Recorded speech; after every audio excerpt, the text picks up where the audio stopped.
125 ბათუმის სახელმწიფო უნივერსიტეტში, 10 კი ხელოვნების სასწავლო უნივერსიტეტში.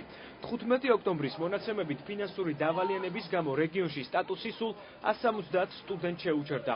მიზეზს ბათუმის სახელმწიფო უნივერსიტეტის რექტორი სტუდენტთა უყურადღებობით ხსნის.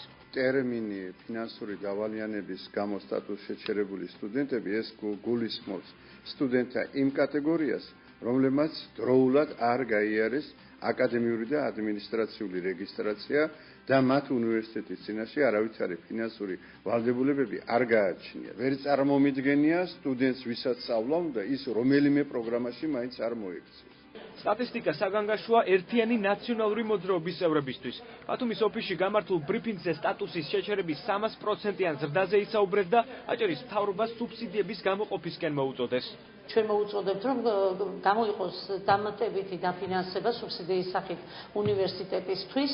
ვფიქრობ, აჭარის მთავრობამ კიდევ ერთხელ ყურად უნდა იყოს იმ გაჭირვებული ხალხის გაჭირვება, ვისი შვილებიც დღეს უნივერსიტეტში სწავლობდნენ, მაგრამ უწყდებათ სტატუსი სტუდენტისა. ამ კუთხით სუბსიდიების გამოყოფას არ გეგმავენ აჭარის მთავრობაში. არჩილ ხაბაძის განცხადებით, მათი მმართველობის პერიოდში 1744 სტუდენტი დაფინანსდა. მომავალი წლის ბიუჯეტში კი 1 მილიონი ლარია გათვალისწინებული.